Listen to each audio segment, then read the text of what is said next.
You know, you recently came out with a new song which is about home and such. So Yeah. what I have to ask is, where do you call home? Because they say home is where the heart is, but to you, what is home?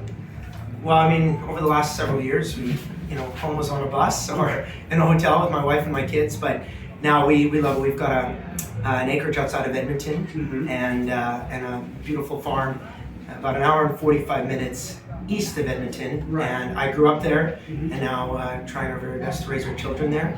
It's been in our family for 112 years this Wow. year. So that's very special property, and a song that I've got in the early days of my career called I've Got Country in My Blood Right. really explains my love for the land. But now that I'm 32 years old and got 4 kids that I can chase, it's pretty special to bring them back to the same place I grew up. And speaking of which, how do you reconcile being a father and a professional musician at the same time, seeing as you're away from home so much?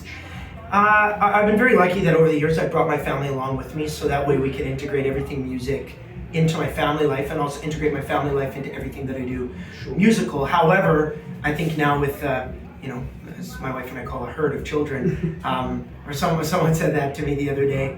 I think it's definitely more difficult. I would have loved to bring them here. The biggest thing is just understanding that this is a wonderful thing for me to do. This is my calling in life, was to play music, and it's afforded us a really wonderful lifestyle. So I don't think my children will look back on these days, I sure hope they don't, and say Dad was always gone. I think they can always say that Dad was doing what he loved, and that's an inspiring thing to show the kids.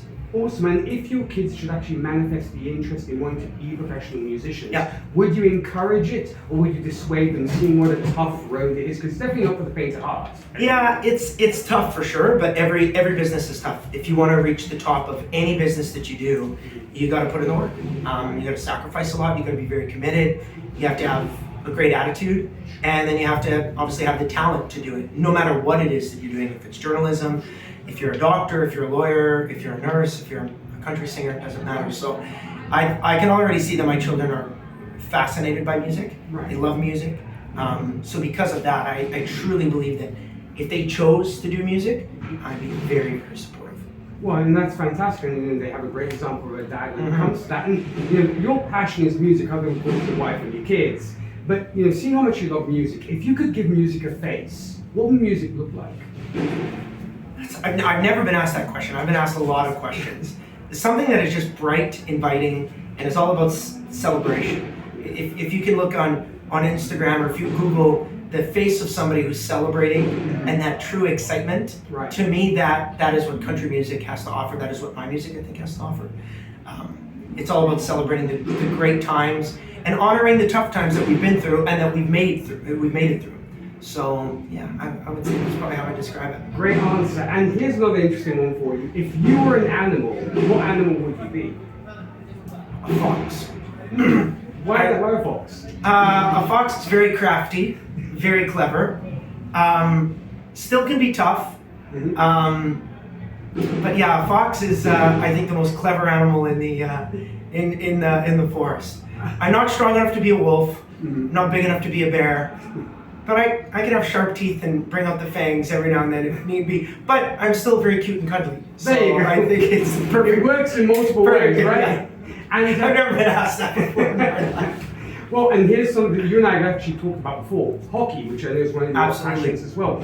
Since we're right now slap in the middle of the Stanley Cup Finals, Yeah. do you have a particular dog in the family? I know you're a Loyalist fan. Between the Avalanche and the Tampa Bay Lightning, who would you like to see win the Stanley Cup this year? It's interesting because did someone win the cup last night? No. No? Tampa won yesterday. 3-2. Yeah, So it's still open. I've got a really good friend who plays on the Tampa Bay Lightning, Patrick Maroon. He's won 3 cups in a row. He's looking to get his 4th cup in a row. So obviously it would be legendary if he won again. And I love the way that Tampa's coached. I think it's unbelievable. But watching Colorado sweep the Oilers this year, I've never seen a team play hockey that well in my entire life. With my own 2 eyes, other than watching like an Olympic team, like Canada in the Olympics, or so I can't believe it. With all that being said, I think it would be wonderful for Colorado and for Joe Sakic as a GM to win. So Don't tell Pat Maroon, but he's won 3 cups. Let's like Colorado. He's had his share. Let's say. I mean, exactly. And amongst other things, I know you also have another business venture with your wife where you guys have started to use vodka. Yeah. And when it comes to other possible ventures and stuff, are you looking to maybe dip your beak in other businesses aside from maybe the vodka or other such things? Yeah, and you know what? It started off. I was gonna dip my toes or dip my beak into the waters and see, but I've now taken a dive in head first into a lot of great business opportunities. My wife is an extraordinary entrepreneur. We love our vodka company. We're launching in the United States later on this year, and by 2023, 2024, we hope to be in all 50 states. So it's amazing. I love business very much. Country music is still my number one passion, but the entrepreneurial spirit is running through my blood.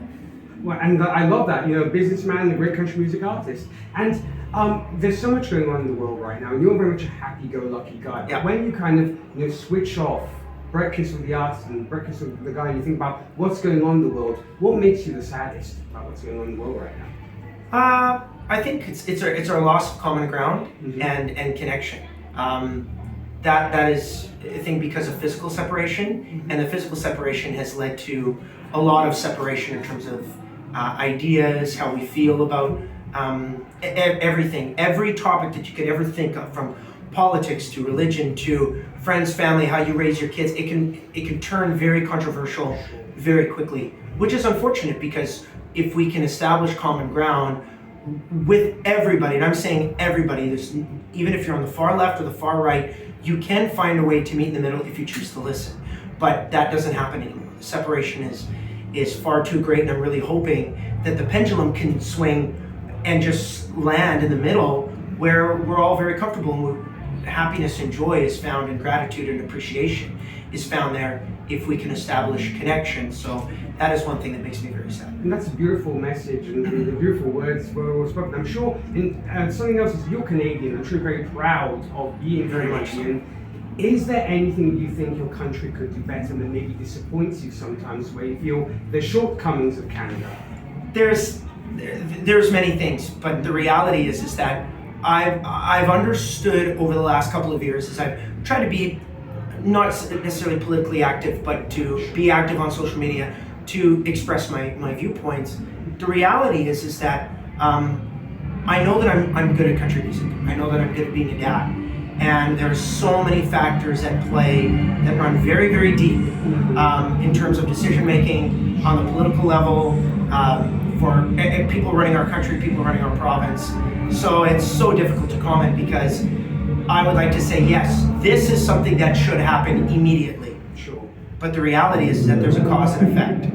I'm not defending some of the decisions that have been made on the political level. It certainly affected my business and affected the lives of many Canadians, but there's not a whole hell of a lot that I can do at this point, and I'm at least happy that when we're talking about the pendulum swinging, that things are a lot more open, things are, we're able to travel, we're able to finally come to Italy and play, and the amount of gratitude and happiness that I have to finally get an opportunity to come out and do this and make good on this commitment that was supposed to happen in 2019, 2020.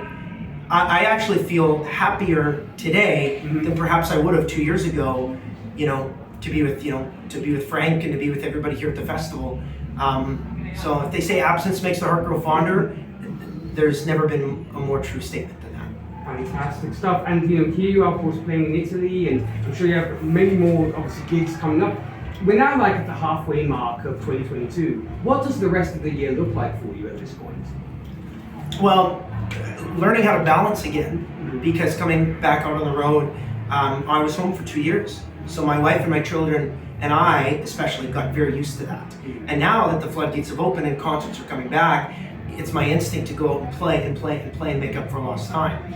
The reality is that it's wonderful to do that this year, but moving forward, I'm making a lot of decisions with my team and with the people that I love around me, to do the right shows, play the right venues, and I think ease back into this so that way I can achieve as much balance as I can. Fantastic. And for those who want to keep up with what you're doing and find out more about you and stuff, I mean, granted, they haven't heard of you, they're probably living under a rock with their hands over their ears at this point. No, it's always But good if they to... want to find out more about you, Yeah. where can we send these folks to? Well, social media is an incredible tool, so follow me on Instagram, TikTok now, obviously. My website is brettkissel.com. And then if you want to book me for a gig, you just go to FRB Productions and you call my buddy Frank, and he'll try his best to organize. Fantastic. Well, Brett, thank you again for this wonderful conversation. Best of luck with tonight's show. And Thank you. To having you back on the show soon. Yeah, I'm very, very happy to be on the show. Thank you. Thank you. And that's a wrap. Well, thank you so much. Perfect. Brett. Yeah, you're welcome.